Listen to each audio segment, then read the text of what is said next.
एक है स्वार्थ। तो जहां स्वार्थ है वो कर्म बंधन क्रिएट करता है, और जहां सेवार्थ है, सेवार्थ हमारा जीवन हो, वो कर्म संबंध या कर्म श्रेष्ठ हमें बनाता है। तो ये जो कर्म बंधन बनाने के जो तरीके हैं कि आज मनुष्य दुनिया के अंदर भी देखो कितने कर्म बंधन बनाता जाता है और जकड़ता जाता है, अपने आप को उसमें जकड़ता जाता है। अब बाबा आए हैं हम बच्चों को कर्म योगी बनाने, है ना, कर्म बंधनी आत्मा से कर्म योगी आत्मा बनाते। और गीता का ज्ञान भी कर्म योग का है ना। गीता को कहा जाता है कि 3 भाग में अगर विभाजित किया जाए तो ज्ञान योग, कर्म योग और भक्ति योग, ये तीन भाग में उसको विभाजित किया जाता है। ज्ञान योग में कौन सी बातें हैं? तो पहले 6 अध्याय जो है वो ज्ञान योग की बात करता है। उसमें आत्मा का ज्ञान, उसमें परमात्मा का ज्ञान और राजयोग का ज्ञान, ये 3 जो विषय है वो ज्ञान योग में कवर करता है। फिर उसके बाद के जो है कर्म योग है। कर्म योग वैसे हर अध्याय के अंदर बताया गया है, लेकिन कर्म योगी कैसे बनना है ये बातें बताई जाती है। लेकिन आज की दुनिया के मनुष्य कर्म योग को समझ नहीं पाते। एक बार एक स्टेज पर हमारे साथ एक स्थान के कहीं के कलेक्टर थे, तो टॉपिक था राजयोग, है ना।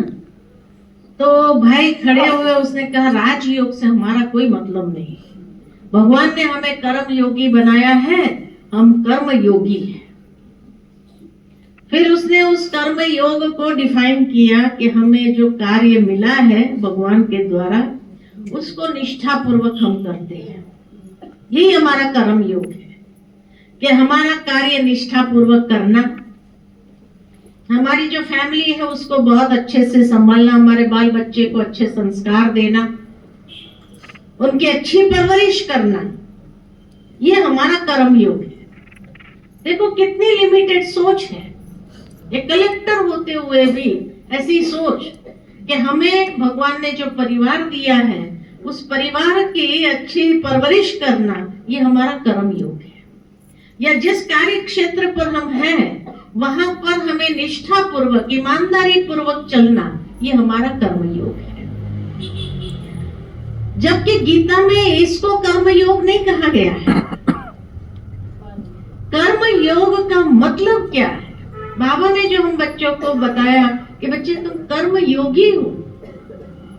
अरे परिवार को पालना या परवरिश करना, उनके अच्छे संस्कार देना, ये तो पशु पक्षी भी कर रहे हैं। तो क्या वो भी कर्म योगी हो गए? वो भी निष्ठा पूर्वक अपना जो कर्तव्य उनको मिला है वो कर रहे हैं। तो क्या वो भी कर्म योगी हो गए? नहीं। कर्म योगी का मतलब क्या है? कर्म योगी माना जहां मैं और मेरेपन के बंधन को हम तोड़ते हैं। कैसे तोड़ते हैं? कैसे तोड़ते हैं मैं और मेरेपन के बंधन को? कर्म योगी बनने के लिए पहली बात बाबा ने जो बताई है हमें, बच्चे देही अभिमानी होकर के हर कर्म करो। देही अभिमानी का मतलब, देही अभिमानी आत्मा अभिमानी में क्या फर्क है? एक ही है, एक ही है। आत्मा का हाँ, देही अभिमानी आत्मा अभिमानी में क्या अंतर है? शरीरी और शरीरी। हाँ, शरीरी और शरीरी। देही अभिमानी मतलब शरीरी।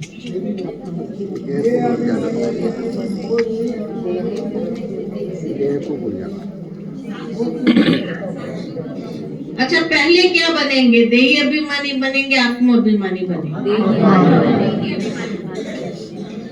दोनों ही बनना है, परंतु जब हम कर्म से फ्री हो जाते हैं और योग में बैठते हैं, है ना, कर्म से फ्री हो गए तभी आकर के योग में बैठे। अब जब योग में बैठते हैं तो आत्म अभिमानी होकर के बैठते हैं।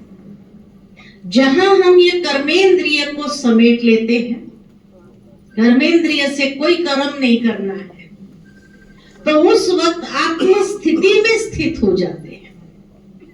और आत्म स्थिति में स्थित होना माना आत्मा के जो 7 गुण है वो 7 गुणों का स्वरूप बनना, है ना। 7 गुणों का स्वरूप बनना। मैं पवित्र आत्मा हूं तो वो पवित्रता का प्रभा मंडल अपने अंदर उसको तैयार करना। मैं आत्मा शांत स्वरूप हूं तो शांति के प्रकंपन को फैलाना।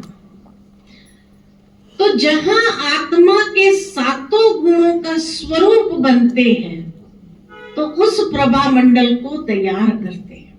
जो देवताओं के चारों ओर लाइट का ताज दिखाते हैं, वो क्यों होता है लाइट का ताज? क्योंकि वो आत्म अभिमान, आत्मा का ज्ञान वहां नहीं है। लेकिन यहाँ जो बाबा ने हमें अभ्यास कराया आत्म अभिमानी बनने का, तो आत्म अभिमानी बनते ही हम ये 7 गुणों का स्वरूप बनते हैं। उस ऑरा को, उस प्रभा मंडल को विकसित करते हैं। हर इंसान के चारों ओर एक प्रभा मंडल होता ही है, ये आंखों से हमें दिखाई नहीं देता है। ब्राह्मण आत्मा पहला स्वरूप में आता है, फरिश्ता आता है, नहीं, वो नहीं। 7 गुण, ज्ञान, पवित्रता, प्रेम, शांति, सुख, आनंद और शक्ति, ये 7 गुण। तो ये 7 गुणों का बार बार स्मृति स्वरूप होकर के इसका प्रभा मंडल हम तैयार करते हैं। क्योंकि जितना ये प्रभा मंडल हमारा तैयार होता है, ये कवच बन जाता है हमारे लिए, जिस कवच के अंदर माया कभी अटैक नहीं कर सकती। इसलिए बाबा आप देखेंगे मुरली में जब भी ये दोनों शब्द का प्रयोग करते हैं तो आत्म अभिमानी तभी बाबा कहते हैं कि भाई आप जब योग में बैठो उस समय आत्म अभिमानी होकर के बैठो, है ना। और देही अभिमानी मतलब सारा दिन तो हम योग में नहीं बैठेंगे, सारा दिन तो कर्म करना है। तो जब कर्म में आते हैं तो उस समय देही अभिमानी अर्थात कि जो आत्मा का 7 गुणों का प्रभा मंडल आपने विकसित किया, वो गुण जैसे कर्मेंद्रिय से प्रवाहित हो हर कर्म में, उसकी ऊर्जा प्रवाहित होनी चाहिए। जो कर्म करो शांति से करो, बातचीत करो तो बाबा कहे जैसे फूल झड़ते हो। जैसे किसी को देखते हैं तो क्या कहते हैं, इसके मुख से तो जैसे रतन झड़ते हैं, फूल झड़ते हैं। किसी को दुख देने वाला ये शब्द नहीं बोलते हैं। तो जब शांति का प्रवाह हमारे कर्म में आए उसको कहा जाता है देही अभिमानी स्थिति, शांति का प्रवाह। जो कर्म करो प्रेम से करो, उसको कहा जाता है देही अभिमानी। जो कर्म करो खुशी से करो, आनंद की स्थिति में रह करके करो, यह है देही अभिमानी स्थिति। जहां आप कर्मेंद्रिय को यूज कर रहे हैं, लेकिन स्मृति हमारी यही है कि मैं आत्मा मालिक हूं, इस देह की कर्मेंद्रिय को चलाने वाली हूं, और ये इंद्रियों के द्वारा ये 7 गुणों की ऊर्जा उस कर्म में प्रवाहित करना है। दुनिया में लोग काम करते हैं, लेकिन कैसे करते हैं? बोझ, कहाँ ये काम दे दिया मेरे को फलाने ने, है ना। अंदर में जैसे गुस्सा आता है हमको काम करते समय। जब बाबा कहते हैं बच्चे दुनिया देह अभिमान में, क्यों देह अभिमान माना? जहां हर कर्म में पांचों विकार की ऊर्जा प्रवाहित हो रही हो, उसको कहा जाता है देह अभिमान वश कर्म करना है। अपवित्रता हो, स्वार्थ हो, गुस्सा हो, हाँ? बात करेंगे तो भी गुस्से में, फिर बाद में क्या कहेंगे, बस मेरा बोल ही ऐसा है, मेरा आवाज ही ऐसा है ना। क्यों? क्योंकि देह अभिमान के वश कर्म कर रहे हैं। उसको कहा जाता देह अभिमानी। तो देही अभिमानी माना आत्मा के सातों गुणों का प्रवाह हर कर्म में हो। जो कोई भी देखे, बाबा कहते हैं आपके चेहरे और चलन से उनको ये महसूस होना चाहिए इसका हर कर्म कितना ही शांति से कर रहे हैं। वो शांति का प्रवाह भी दूर तक जाना चाहिए। उसको कहा जाता देही अभिमानी। तो हम कर्म बंधन से अपने आप को मुक्त करके कर्म योगी बनाते हैं। तो कर्म योगी माना देही अभिमानी हो करके कर्म करना। जो भी कर्म करो, साधारण से ब्रह्मा बाबा कई बार अपना मिसाल देते हैं कि बाबा धोबी घाट पर चला जाता था तो बाबा वहां पर भी देही अभिमानी होकर बच्चों को सिखाते थे, बच्चे कपड़े धुलाई करो तो कैसे बाबा की याद में आप करो। तो जब देही अभिमानी बन करके शांति, प्रेम, आनंद से यज्ञ सेवा हम कर रहे हैं और बाबा की याद उसमें समाई हुई है, तो आपको कभी थकावट नहीं महसूस होगी। देह अभिमान में करेंगे तो थक जाएंगे, देही अभिमानी होकर करेंगे तो थकावट नहीं होगी, खुशी रहेगी, आनंद आएगा, है ना। तो इसलिए देही अभिमानी होकर के कर्म करना। जो कर्म करो, साधारण से साधारण कर्म क्यों ना हो, उसको भी आप सोचो कि मैं कर्म योगी हूं और मेरे हर इंद्रियों से सातों गुणों की ऊर्जा प्रवाहित होनी चाहिए। इसको कहेंगे देही अभिमानी। जब ऐसी स्थिति हो जाती है ना, तो अशरीरी बनना सहज हो जाएगा। समय आएगा और समय आने पर अब बाबा कहते बच्चे अब अशरीरी बन जाओ, तो सहज देह से डिटैच हो जाना आसान हो जाएगा, नहीं तो मुश्किल होगा।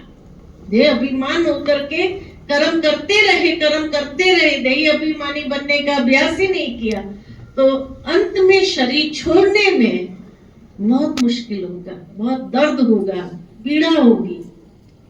लेकिन आप देही अभिमानी होकर के चलते रहेंगे, ये अभ्यास जितना आपका बढ़ेगा उतना अशरीरी बनना सहज हो जाएगा, शरीर से भी डिटैच हो जाएंगे और सहज बाबा की याद में आत्मा उड़ जाएगी। कष्ट नहीं होगा, तकलीफ नहीं होगी, परेशानी नहीं होगी, तड़पना नहीं होगा, सहज डिटैच हो गए शरीर से, मक्खन से बाल निकल गया। इसलिए बाबा कहते हैं कर्म बंधन से कर्म योगी बन जाओ। तो कर्म योगी बनना माना सबसे पहली बात देही अभिमानी होकर हर कर्म।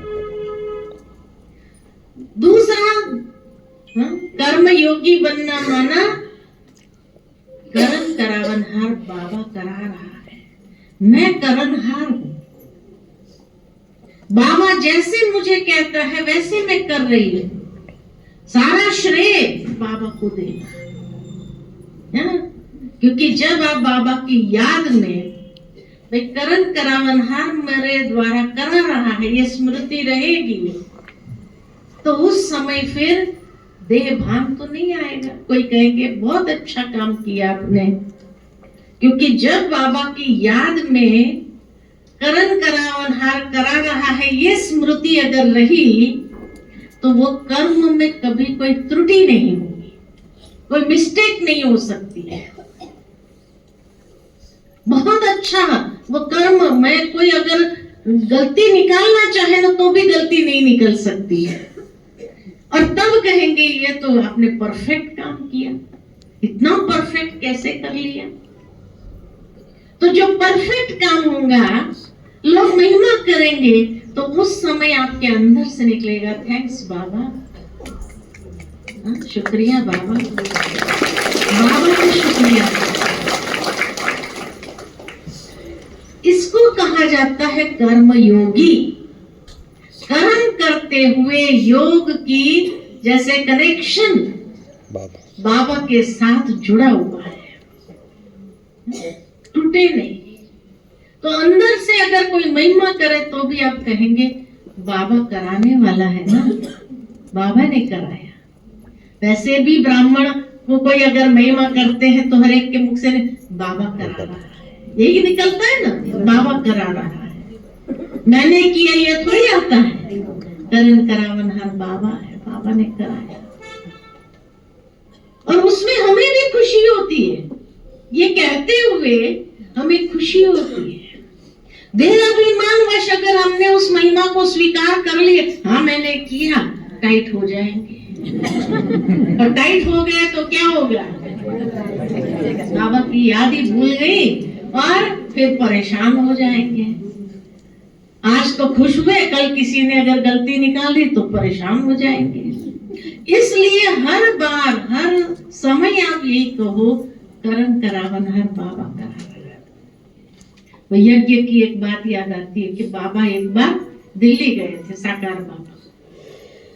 तो दिल्ली में रजौरी में बाबा हमेशा रहते थे और वहां क्लास कराते थे। तो रजौरी में जब बाबा रहते थे तो दो माताएं बहुत दूर से आती थी, बस में आती थी। तो दूर से आने के कारण उनको बहुत जल्दी बस पकड़नी पड़ती थी। तो समय से पहले, जैसे 7 बजे से पहले आ जाती थी, 6:30 बजे ही पहुंच जाती थी। तो पहुंच जाती थी तो सबसे पहला नंबर बैठ जाती थी क्लास में। तो बाबा की मुरली को बहुत अच्छे रसपान करती थी। जैसे एक दिन ऐसा हुआ कि वो दोनों माताएं दिखाई नहीं पड़ी। तो जो रोज सामने बैठता है वो नहीं दिखाई दे, तो बाबा के मन में विचार तो आया कि आज ये दोनों माताएं कहाँ गायब हो गई। चलो ठीक है, बाबा ने तो मुरली चलाई। मुरली चलाने के बाद जैसे ही सबने क्लास से विदाई लिया तो बाबा भी बाहर आंगन में आए। तो बाहर आंगन में बाबा खड़े थे, उतने में वो दोनों माताएं दौड़ दौड़ के आ गई। तो बाबा ने पूछा, बच्ची आज अभी आ रही हो? तो माताओं ने कहा कि बाबा हम बस में चढ़े तो सही, लेकिन हम आपको याद कर रहे थे ना, तो वो बस स्टॉप कब चला गया पता ही नहीं चला। तो लास्ट बस स्टॉप पर गए, पहुंच गए और फिर वहां से दूसरी बस पकड़ के अभी आ रहे, इसलिए लेट हो गए।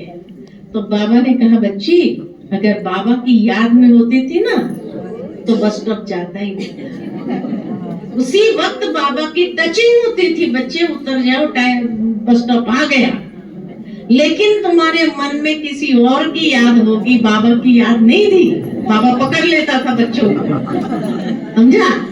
तो मना बाबा की याद में अगर हम हैं तो कभी उस कर्म में कोई त्रुटि हो ही नहीं सकती है, गलती हो ही नहीं सकती है।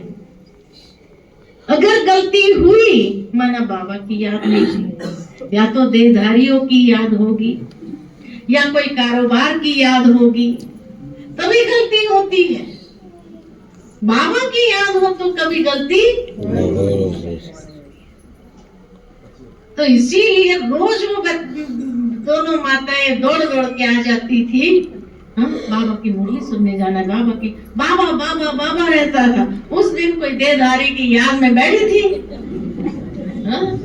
तो बस स्टॉप चला गया। ये भी बाबा सिखाते थे कि देखो बच्चे, वो कहा जाता है ना, कई एक बार रास्ते पर वो बोर्ड पढ़ने में आता है, सावधानी हटी, क्या हुआ? सावधानी हटी, सावधान नहीं है, बाबा के साथ हमारा योग नहीं है, सावधानी हटी तो दुर्घटना घटी। बस स्टॉप चला गया, वहां गए, लास्ट स्टॉप पर उतरे, वहां से दूसरी बस जब मिली तो 1 घंटे के बाद पहुंचे। सारा क्लास मिस हो गया, सब कुछ मिस हो गया। नहीं हो सकता, बाबा ने कई बार कहा है। तो इसीलिए कोई भी गलती होती है, कोई भी अगर हमारे से त्रुटि हुई कर्म के अंदर, इसका मतलब बाबा की याद नहीं थी, तभी वो गलती हुई। कभी कभी हाथ धुलाई कर रहे हैं, कांच का बर्तन टूट गया, क्या हुआ? बाबा की याद में कर रहे थे ना, तो टूट गया। क्या कहेंगे? याद नहीं थी, बाबा की याद थी।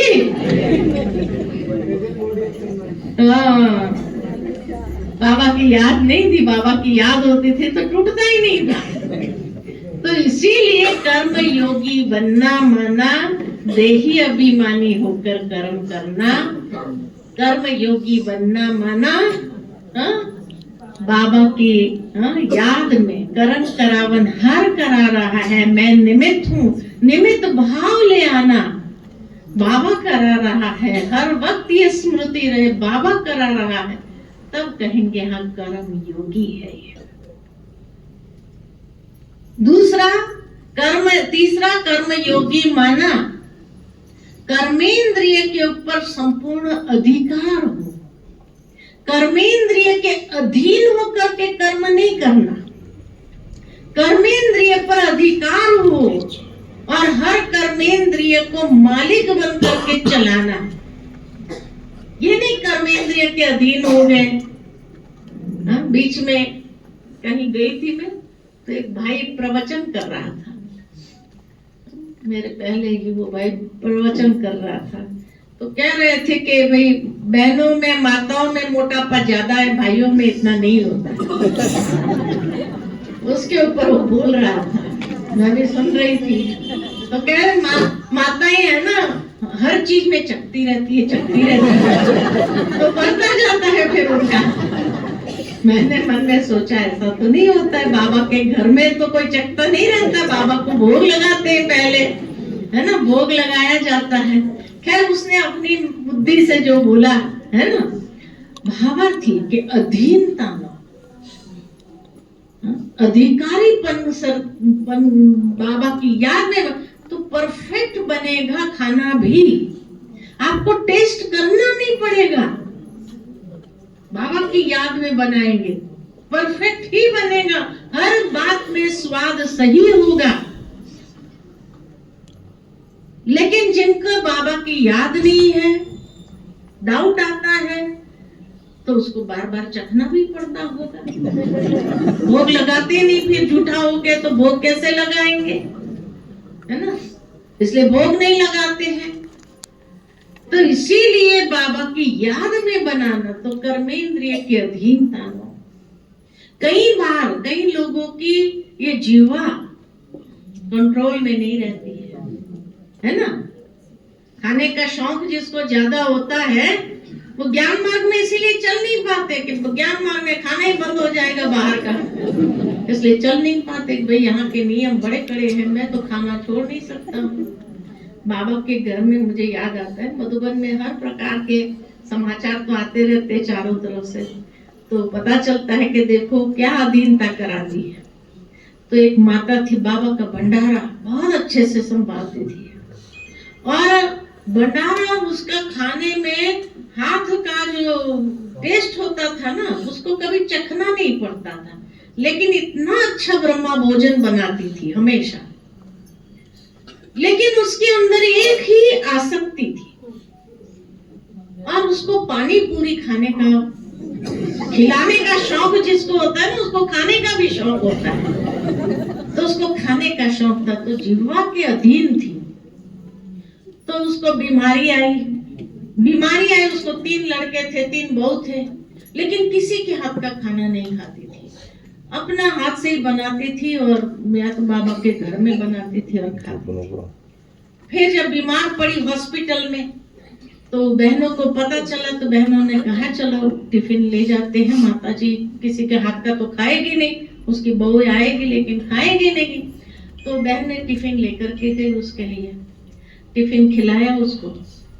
फिर उस दिन उसने बहनों को कहा कि मेरे को है ना, आज दूसरे दिन जब लेके गए तो कहा मुझे पानी पूरी खानी है। बहनों ने कहा अच्छा ठीक है माता जी, कल हम पानी पूरी बना के ले आएंगे। कहा नहीं, आज ही खानी है। अब आज तो कैसे बनाएंगे, है ना, बाहर का तो खाते नहीं है, तो फिर आज कैसे बनाएंगे? बनाएंगे, हम जाकर के बनाएंगे आपके लिए और कल लेके आएंगे। बहनों का भी उस माता से बहुत प्यार था, क्योंकि उसने बहुत बहनों की सेवा किया था, बहुत प्यार से ब्रह्म भोजन आदि सब बनाती थी। तो इसीलिए बहनों ने कहा माता जी हम कल बना के ले आएंगे। उसने उसकी जीवा के अधीन नहीं, मेरे को आज ही खाने की है, पानी पूरी आज ही खानी है। तो उसकी बहुएं खड़ी थी, हम मना क्यों करते हैं, हम बाहर से ले आते हैं ना, उसकी दिल है, अब पानी पूरी खाने में क्या जाता है, आप क्यों मना कर रही हो? बहनों को डांटने लगी उसकी बहुएं। कहा माता जी हम बाहर से लाए, आप खाएंगे ना? माता जी को भी पता नहीं क्या हो गया, हाँ खाऊंगी।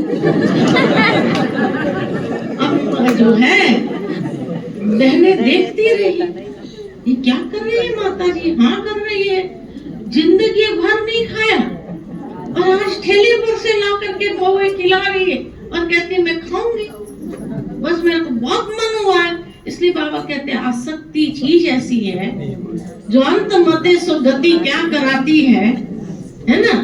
तो फिर जो है बहनें खड़ी हो गई, देखे तो से माता जी खाती है क्या, खड़ी हो गई। फिर वो बहुएं लेके आई पानी पूरी सब मसाला आदि सब लेके आई, रखा माता जी के सामने। मैंने कहा माता जी खाएगी?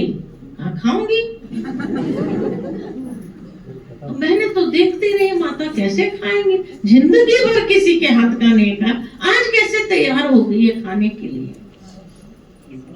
फिर बहने दृष्टि देती रही, बाबा इसकी बुद्धि को टच करो, इसने जिंदगी में कभी इस नियम को तोड़ा नहीं है, बाबा इसकी बुद्धि को टच करो, ये नहीं खावे, ये नहीं खावे। पता नहीं कैसे बनाया होगा, कैसे पानी होगा, कैसा होगा, कहाँ ये अंतिम समय उसका आ गया है, खटिया पर है, हॉस्पिटल में है, वो लगा हुआ है, नली लगी हुई है, और ये कैसे तैयार हो गई। बाबा इसकी बुद्धि को टच करो, इसने जिंदगी भर सबको खिला करके सुख दिया है, आज ये बाहर का नहीं खानी चाहिए। बहने उसको दृष्टि देती रही, पावरफुल दृष्टि। वो माँ बहू ने ला करके उसके सामने रख दिया, प्लेट सजा दिया। वो एक बहू ने कहा अच्छा हम खिलाते तेरे को, अंदर पानी डाल दिया, यहाँ तक लेके आई, पर पता नहीं क्या बाबा ने उसकी बुद्धि को सुझाया। बहनों जो योग कर रही थी वहां खड़ी होकर के उसको सकाश दे रही थी, लास्ट में उसने ऐसा मार के सारा खा लिया और दूसरे दिन उसने शरीर छोड़ दिया। देखो है ना, आसक्ति एक कर्मेंद्रिय की अधीनता ऐसी होती है जो अंत मते सो गति क्या कर देती है। इसीलिए बाबा कहते बच्चे कर्मेंद्रिय के ऊपर संपूर्ण अधिकार, अधीनता नहीं होनी चाहिए। अगर अधीनता है माना कर्म योगी नहीं है। जहां कर्मेंद्रिय की अधीनता आई कर्म योगी समाप्त और कर्म बंधनी आत्मा बन जाएगी। इसीलिए जो बाबा ने हम बच्चों को नियम धारणा मर्यादाएं दी हैं, जितना उसको फॉलो करके चलेंगे उतना ही कर्म योगी बनेंगे। ये हमें यथार्थ रूप में कर्म योगी बनाता है। जहां हमारा हर कर्म स्वार्थ के आधार पर न हो, हर कर्म सेवार्थ हो, दधीची ऋषि के समान हो। जो बाबा कहते हैं ना, दधीची ऋषि ने क्या किया, हड्डियां गलाए यज्ञ में। तो ऐसी यज्ञ सेवा हम करें जो हड्डी हड्डी सहजता से गल जाए, बाबा की सेवा में और हम निखर जाए, अग्नि के अंदर रूप परिवर्तन नहीं होता है खाली, लेकिन शुद्धिकरण होता है। तो यज्ञ सेवा करने में भी आत्मा का शुद्धिकरण हो रहा है। बाबा के घर में जो भी सेवा मिले, हर सेवा हमें शुद्ध करती है, अंदर से जैसे आत्मा को निखारती है।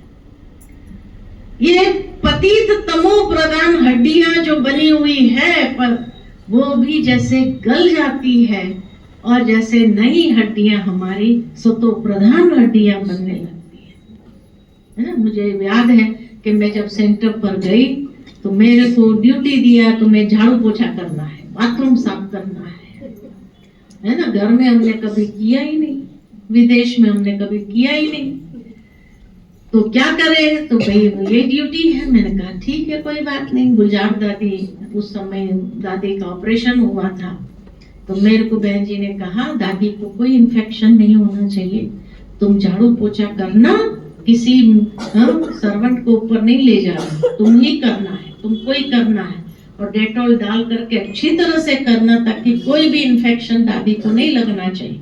मैंने कहा ठीक है। तो फिर मैं जब ऊपर के फर्स्ट फ्लोर पर दादी को रखा था, तो वहां जब जाती थी तो मैं है ना गाना लगाती थी, बाबा के पुराने गीत जो है, पुराने गाने लगाती थी और फिर झाड़ू पोछा खूब अच्छे से करती थी गाना। तो दादी देखती रहती थी, अभी ये मुरली सुना के आई, अभी ये झाड़ू पोछा कर रहे हैं। इसी झाड़ू पोछे ने मुझे गुलजार दादी के समीप लाया, है ना। तो आपको पता नहीं कि कौन सी सेवा हमें कहां ले जाएंगी, किसके समीप ले जाएंगी। तो दादी जैसे झाड़ू पोछा करके मैं फ्री हो जाती थी, दादी बुलाती थी, तरह इधर, हाँ, टोली खिलाती थी मुंह में, बहुत अच्छे से बैठ करके, क्योंकि देखती रहती थी दादी, हाँ, कि देखो अभी अभी ये मुरली सुना करके नाश्ता करके ऊपर जाती थी मैं झाड़ू पोछा करने के लिए कि दादी का बाथरूम भी अभी फ्री हो गया होगा, तो अभी सब अच्छे से डेटॉल डाल करके उसको मैं साफ कर दूंगी। उसी सेवा ने मेरे को सभी दादियों के नजदीक लाया, क्योंकि गुलजार दादी को जो दादियां मिलने आती थी तो वो भी देखती थी, अरे ये लड़की इसने कभी किया नहीं होगा जीवन में झाड़ू पोछा, तो और देखो यहाँ बाबा के घर में कैसे झाड़ू पोछा। तो दादी जैसे हरेक के सामने मेरी महिमा करती थी, तो बड़ी दादी क्या, गुलजार दादी क्या, चंद्रमणि दादी, सभी दादियों का इतना प्यार मिला है मुझे, इतना प्यार मिला है एक झाड़ू पोछे की सेवा से। क्योंकि मैंने कभी, भाई ये क्या काम दे दिया मेरे को, मैं इतना खुशी से गाने लगा करके करती थी, तो खुशी खुशी से करती थी। और ये खुशी से करना, ये जैसे अंदर में ऐसा बल भरता था, ऐसी ताकत भर देता था, और फिर दादियों का जो प्यार मिलता था उससे, और हमारी उनकी दुआएं जो मिलती है वो आगे नहीं बढ़ाएंगी तो क्या करेंगे। आज इतना आगे बढ़े हैं, हम खुद भी महसूस करते हैं कि कहाँ थे और कहाँ आगे बढ़े, है ना। जबकि हमने कोई दुनिया की डिग्री भी नहीं ली, 12वीं करके हम बाबा के घर में आ गए, कोई बड़ी कॉलेज का दरवाजा भी नहीं देखा। लेकिन अगर आज 12वीं की क्या वैल्यू होती है दुनिया में। कई लोग मुझे कहते थे, अरे तुम कॉलेज तो पूरा कर, कॉलेज तो कर, कम से कम कुछ वैल्यू तो होगी, 12वीं की कोई वैल्यू नहीं, तुमको झाड़ू पोछा ही करना पड़ेगा। मैं कहा कोई बात नहीं, तुमको और कोई सेवा नहीं मिलेगी, भाषण आदि की कोई सेवा नहीं मिलेगी। और आज यज्ञ के अंदर देखो क्या सेवा है मेरी, चाहे मैनेजमेंट कोर्स हो, चाहे भगवत गीता का हो, रामायण का, किसने बनाया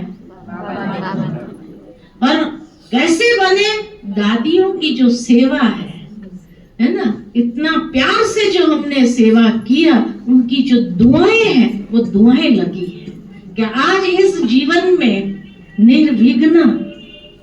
निर्विघ्न चलना बहुत मुश्किल है यज्ञ के अंदर। लेकिन जितना खुशी से, प्यार से, बाबा की याद में जैसे हड्डी हड्डी सेवा करना शुरू करते। मैं कभी कभी सोचती थी कि जब झाड़ू पोछा करती थी ना, तो दादी भी मेरे को बोला कर कहती थी, तेरे को फीलिंग नहीं आती है कि तेरे को झाड़ू पोछा करने को मिल रहा है। मैं कहती थी दादी अगर मैं भाषण करती थी ना तो खाली मुख पावन बनता था, लेकिन अभी झाड़ू पोछा करती हूँ ना तो मेरे सारे अंग अंग पावन हो दादी इतनी खुश हो जाती थी, है ना। तो ये चीज जो है हमें दुआ दिलाती है, दुआ दिलाती। आज कई बार हम देखते हैं किसी को अगर कहा ना जा भाई मैं ये सेवा थोड़ी करूंगी, मैं ये सेवा थोड़ी करूंगी, मैं उसके लिए थोड़ी हूँ, उसके कारण कई महीने ब्रह्मा कुमारी नहीं बनती है। अरे जो प्राप्ति और सूक्ष्म रहस्य इसमें समाया है उसको नहीं जानना यथार्थ कर्म योगी नहीं बनाता है, यथार्थ कर्म योगी नहीं बनाता है। अंग अंग जितना हमारा शुद्ध होगा उतना आगे बढ़ना आसान होगा। नहीं तो खाली भाषण करके जो आगे आए वो आगे भी नहीं आते हैं, क्योंकि उनका अंग अंग शुद्ध हुआ ही नहीं है। तो थोड़े समय के लिए लोग प्रभावित होते हैं, लेकिन बाद में कुछ नहीं। कुछ स्टूडेंट बने, बाबा के बच्चे बने, बहुत मुश्किल। तो इसीलिए हमारा जीवन ऐसा है कि जहां बाबा हम बच्चों को कहते हैं हड्डी हड्डी स्वाहा करनी है। जितना हमारा अंग अंग पावन होगा तो बाबा जैसे कहते हैं अंग अंग से खुशबू निकलेगी, उतना श्रेष्ठ पद की प्राप्ति होगी। ये मैंने अनुभव किया है झाड़ू पोछा और बाथरूम धोने की सेवा से। आज कई बार कई लोग मेरे को देखते हैं, कहते दीदी आपकी सेवा कितनी अच्छी है, बस जहाँ जाओ भाषण करो और बस निकलो, है इतना सम्मान मिलता ही है। लेकिन मैं तभी सोचती हूँ कि इनको क्या पता कि मैंने क्या सेवा करते हुए यहाँ तक पहुंची हूँ। नहीं तो आज धार्मिक की कोई वैल्यू नहीं है, कोई वैल्यू नहीं है।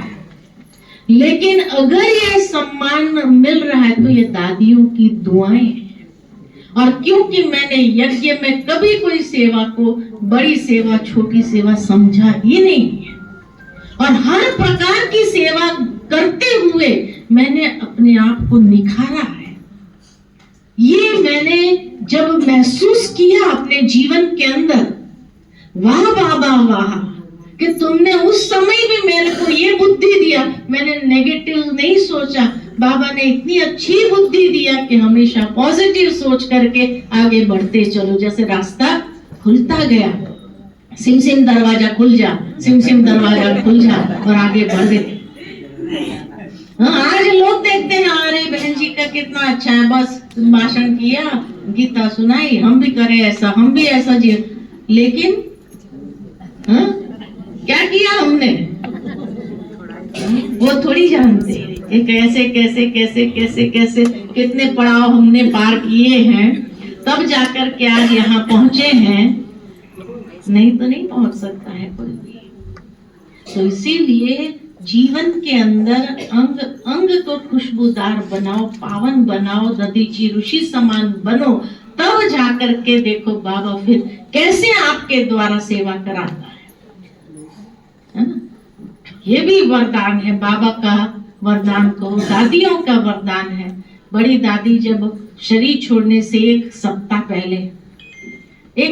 पहले मैं कहीं सेवा के लिए जा रही थी, तो मैं दादी से छुट्टी ले रही थी, लंदन शायद जा रही थी, गीता के भगवान की कॉन्फ्रेंस थी उसके लिए। तो जब मैं दादी से छुट्टी लेने गई तो दादी ने इतना प्यार दिया। एक सप्ताह पहले शरीर छोड़ने से एक सप्ताह पहले जब दादी की संपूर्णता की अवस्था थी। अब आप सोचो कि संपूर्णता की अवस्था में जो मुख से शब्द निकलेगा मेरे लिए वरदान बनेगा या नहीं बनेगा, है ना।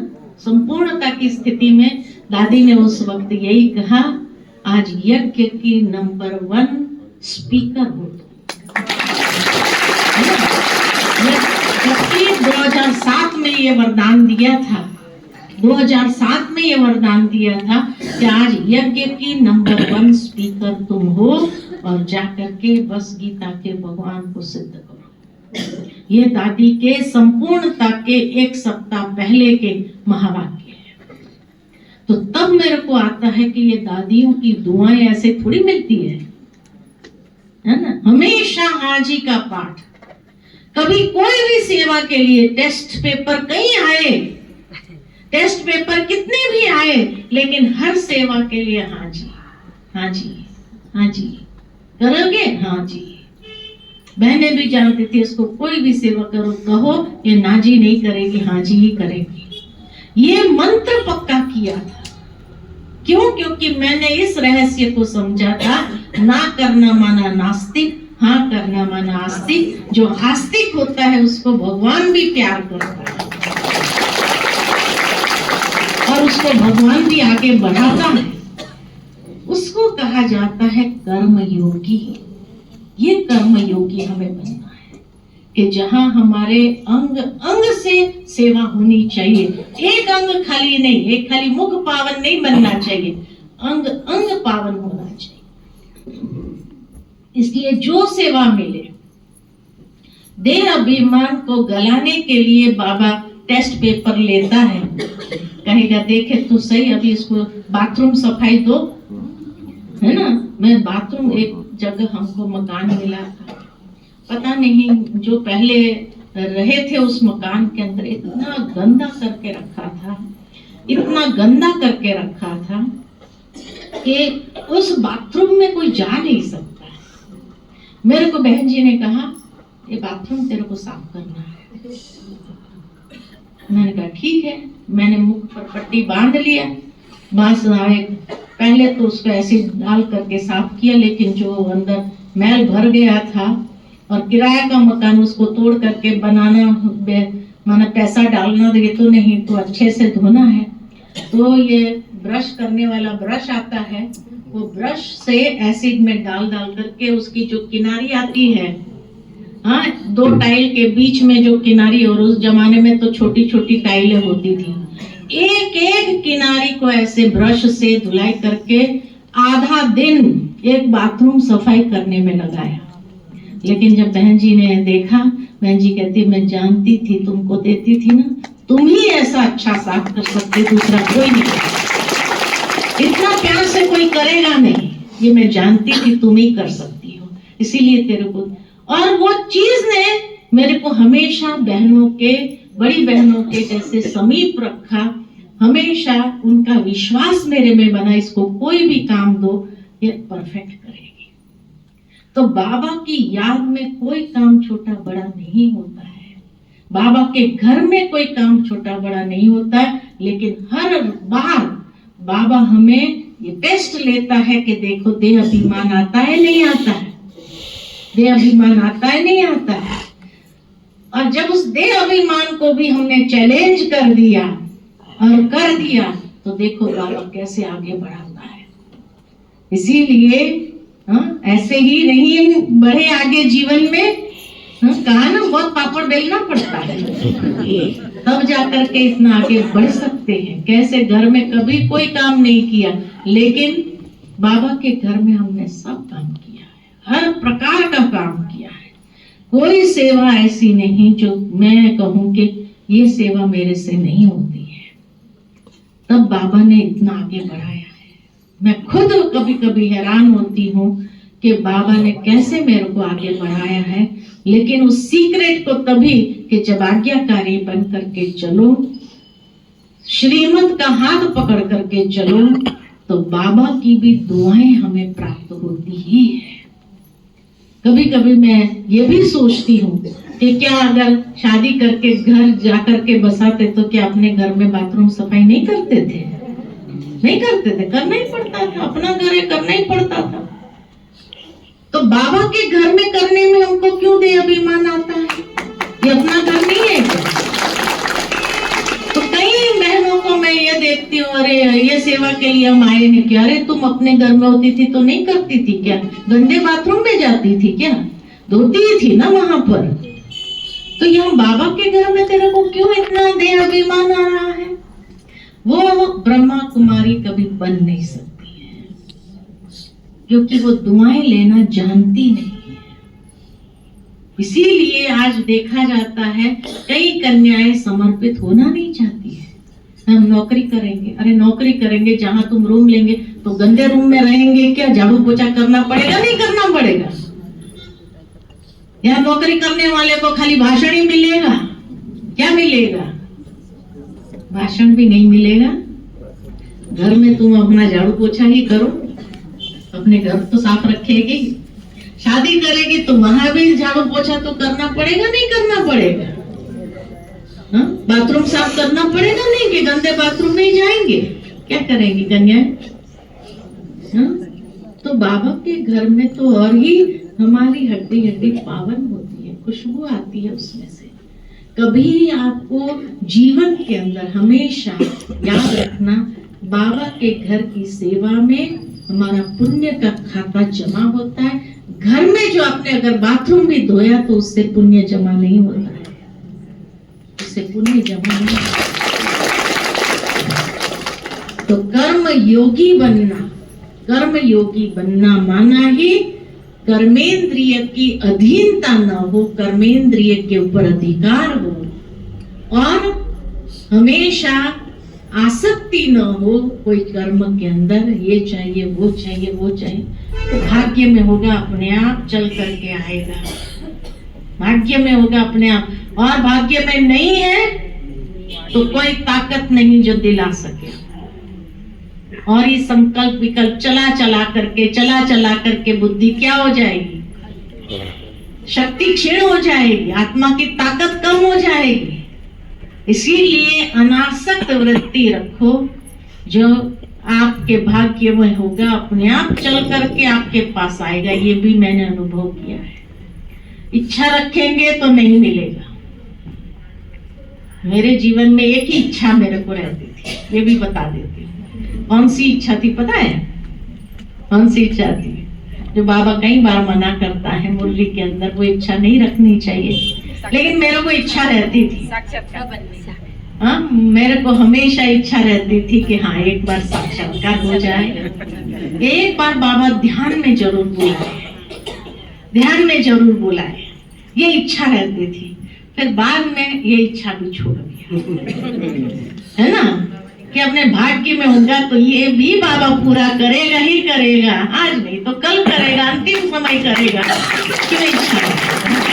तो ये इच्छा बहुत थी मेरे अंदर, जितनी ज्यादा इतनी तीव्र इच्छा हो गई थी कई बार ऐसे कि मैं इतना योग लगाती थी। मैं 8 घंटे का चार्ट बनाया था, 8 घंटा में योग करती थी इसी इच्छा के साथ कि बाबा एक बार मुझे साक्षात्कार करा दे। और कोई इच्छा नहीं थी मेरे अंदर, ये इच्छा बहुत प्रबल थी मेरे अंदर। लेकिन जब देखा कि इच्छा रखते तो और ही नहीं मिलता, और बाबा ने भी कह दिया मुरली के अंदर, इसमें माया की प्रवेशता है, ये इच्छा नहीं रखो, बाबा ने और ही सबका पाठ बंद किया है। फिर मैंने ये इच्छा भी छोड़ दिया कि बाबा को जब कराना होगा कराएगा, है ना, अंत समय तो कराना ही है। और इसलिए मुझे विश्वास है कि ऊपर जाने से पहले तो जरूर कराएगा, है ना, जरूर कराएगा। तो ये इच्छा जरूर थी, लेकिन अब वो इच्छा भी मैंने छोड़ दिया। जब छोड़ दिया तो ऐसा लगता है कि बाबा कराएगा, आज नहीं तो कल जरूर कराएगा। तो हाँ जी, हाँ, तब बाबा ने मेरे को अनुभव कराया था। ट्रांस नहीं था, ये अनुभव कराया था एक प्रकार से, जैसे ये आंखों से, खुली आंख से, ध्यान में नहीं गई थी, साक्षात्कार के रूप में भी, लेकिन पूरा साक्षात्कार नहीं था, सेमी साक्षात्कार था उस समय गीता करते समय, कि बाबा ने बहुत अच्छे अच्छे अनुभव कराए उस समय। लेकिन उसके बाद जब वो अनुभव हुए ना, उसके बाद मैंने ये इच्छा छोड़ दिया था कि नहीं, बाबा अनुभव कराता है और बाबा कैसे हमें बहुत अच्छे अनुभव कराते हुए आगे बढ़ाता है और बुद्धि का ताला कैसे खोलता है, ये मैंने महसूस किया गीता करते समय। तो इसीलिए जब बुद्धि का ताला भगवान ने खोल दिया, इतनी अच्छी गहराई से ज्ञान को समझने के चक्षु प्राप्त हो गए, अभी उससे बड़ा चक्षु और क्या हो सकता है? हाँ, वही तो। इसीलिए जो है बाबा ने जैसे वो इच्छा भी मेरे को इतना विश्वास तो है कि ऊपर जाने से पहले तो जरूर पूरा करेगा ही करेगा, साक्षात्कार कराएगा भी और दूसरों को भी साक्षात्कार होगा होगा, ये भी विश्वास। तो इसीलिए ये एक इच्छा मेरे अंदर थी। बाकी मेरे को कोई चीज वस्तु की इच्छा नहीं रहती है कि भाई ये चाहिए वो चाहिए ऐसा चाहिए, उसके पहले ही मुझे मिल जाते। इच्छा करूं सोचूं उसके पहले ही आ जाता है मेरे पास में। तो मैंने देखा कि बाबा के सामने कोई इच्छा रखने से नहीं पूरी होती है। अपने भाग्य में आप श्रेष्ठ कर्म करते चलो, बाबा की श्रीमत के आधार पर कर्म करते चलो, तो अपने आप बाबा हर प्रकार की इच्छा को पूरी करेगा ही करेगा। हर प्रकार की अपने आप भाग्य चलते हुए आपके सामने आएगा। आपको भाग्य के पीछे दौड़ना नहीं पड़ेगा। ये इसको कहते कर्म योगी जीवन, कि जहां श्रीमत का हाथ पकड़ करके चल रहे हैं। कर्म योगी माना श्रीमत का हाथ पकड़ कर चलना। बाबा कहते हैं ना, हाथ में हाथ पकड़ करके चलो मेरा, और मेरा हाथ है श्रीमत। जो श्रीमत का हाथ पकड़ के चलता है वो सच्चा कर्म योगी है ना। और वो श्रीमत का हाथ पकड़ कर चलने वाला व्यक्ति हमेशा श्रेष्ठ कर्म करता है। और श्रेष्ठ कर्म का बल क्या है? अनेक प्रकार के कर्म भोग के ऊपर विजय प्राप्त कराता है। जो हमारे से कई जन्मों के गलत कर्म हो गए हैं, वो कर्म भोग के रूप में, बीमारी के रूप में आएगा। चुकतू तो होगा कि नहीं होगा? होता ही है। लेकिन अगर आपने श्रीमत का हाथ पकड़ा, अगर आपने श्रेष्ठ कर्म करना शुरू किया, तो वो कर्म भोग भी समाप्त हो जाए। जो बाबा ने अंतिम समय में जब बच्चों ने सवाल पूछा बाबा से, साकार बाबा से, कि बाबा अंतिम समय आपकी स्थिति कैसी थी, तो बाबा ने कहा कर्म योग और कर्म भोग की लड़ाई चल रही थी, जिसमें कर्म भोग के हाथ पैर ढीले हो गए और कर्म योग विजयी हो गया। तो जो श्रेष्ठ कर्म किया है, वो श्रेष्ठ कर्म की इतनी ताकत है कि जो भोग, जो कोई गलत कर्म करने से पिछले जन्मों में, कई जन्मों में गलत कर्म जो हुए हैं, उसका जो कर्म भोग है, उसको भी समाप्त करने की ताकत अगर है, तो श्रीमत के बल पर जो श्रेष्ठ कर्म किया है, वो श्रेष्ठ कर्म ही कर्म भोग को समाप्त कर सकता है। होनी को कोई रोक नहीं सकता है, होनी आएगी जरूर। कर्म भोग जो फिक्स किए हैं, वो कर्म भोग आएगा जरूर, लेकिन वो हमें दुख दर्द महसूस नहीं करा सकेगा, दुख दर्द नहीं दे सकता है। आएगा निमित्त मात्र और चला जाएगा। बीमारी के रूप में आएगा भी। आज बीमारी क्या है? कर्म भोग कहते हैं ना, कर्म भोग। तो कोई ना कोई जो भोग बताए गए हैं 7 अवगुण, उस भोग के वश जो कर्म किया है, वो भोग है कर्म भोग। इसीलिए कई बार मेरे को कई लोग कहते हैं, बहन जी आप बहुत मोटे हो गए हैं, आप ये खाओ, ये नहीं खाओ, ये एक्सरसाइज करो, वो एक्सरसाइज करो। मैं यही कहती हूँ उनको, मनुष्य को जो बीमारी आती है ना, मोटेपन से नहीं आती है। हाँ, मोटे हुए, ये खाया पिया, ये नहीं, अगर मैं सारा दिन अपनी बुद्धि उसी में लगा के रखूं, ये खाऊं, तो उसके जैसा देह अभिमान वाला कोई नहीं होगा। लेकिन कर्म भोग मनुष्य को अपने पिछले कर्मों के कारण आता है, पिछले कर्मों के कारण। इसीलिए मैं ये ध्यान, आज जब से मेरे को समझ आई, मैं ये ध्यान रखती हूँ कि मुझे हमेशा अच्छे कर्म करने हैं, श्रीमत का हाथ पकड़ करके श्रेष्ठ कर्म करना है। तो उस कर्म भोग की भोगना मुझे महसूस ही नहीं होने देंगे। कर्म भोग मुझे तकलीफ या तड़पना नहीं सिखाएगा, नहीं कराएगा। लेकिन मनुष्य के गलत कर्म उसको भोगना के रूप में आता है। इसलिए कर्म योगी ऐसा बनो, कर्म करते हुए बाबा की याद ऐसी रहे, जो उस भोगना को भी कट करने की ताकत रखता हो। कर्म योग वो एक ही ताकत है। जो आपको भोगना अनुभव नहीं होने देता है। नहीं तो हमारे जैसे मोटे को हमेशा घुटनों की बीमारी आती है, मुझे कुछ नहीं, न घुटनों की बीमारी है ना? मेरे को कई लोग कुछ कहते तुमको हार्ट अटैक आएगा, ये आएगा, वो आएगा, वो आएगा। मैं कहती हूँ भाई मेरे को कुछ नहीं होना है, मैं बस अपने कर्मों पर ध्यान देती हूँ। मेरे कर्म श्रेष्ठ होंगे तो वो सारी भोगना को भी काटने की ताकत रखेगी और मुझे कभी भी कुछ नहीं हो सकता है। हाँ, ये मुझे विश्वास कि अच्छे कर्म करो, अच्छे कर्म करो और अच्छे कर्म करते हुए चलो। किसी भी आत्मा को दुख नहीं मिले मेरे द्वारा किसी को दुख नहीं मिलना चाहिए। मैं बाबा की बच्ची हूँ, बाबा की बच्ची के द्वारा कभी किसी को दुख प्राप्त हो ऐसा कोई काम मुझे नहीं करना है। तो उन सब की दुआएं क्या करेगी? उस कर्म भोग को समाप्त करेगी। हमारी दादियों ने क्या पुरुषार्थ किया, कितनी दुआएं प्राप्त की। लेकिन आज दुनिया के अंदर मनुष्य जब इस गुण रहस्य को नहीं समझते हैं, बात बात में किसी को टोंट मार देंगे, किसी को कुछ कह देंगे, किसी को कुछ कह देंगे। अब ऐसा कर्म करेगा तो जो भोगना आएगी उस समय वो भोगना को बढ़ाएगा या कम करेगा? क्योंकि दुआएं तो मिली नहीं, और ये जिसको दुख मिला वो बद्दुआ देके गया, तो वो बद्दुआ जो देके गया वो तकलीफ को बढ़ाएगा या कम करेगा? बढ़ाएगा, नेचुरल है, बढ़ाएगा। इसीलिए ये अटेंशन रखो कि मुझे अपने कर्म को श्रेष्ठ करना ही है, और जितना श्रेष्ठ कर्म मेरे से इस शरीर द्वारा हो, ये कर्मेंद्रिय द्वारा खुद को सुख मिले ऐसा नहीं, लेकिन इन कर्मेंद्रिय द्वारा जिसको भी सुख दे सको उसको दो। जिसको भी सुख मिलता हो मेरे कर्मों से, ऐसा कर्म करो तो उसकी दुआएं मेरे हर प्रकार की बीमारी को समाप्त कर देगा।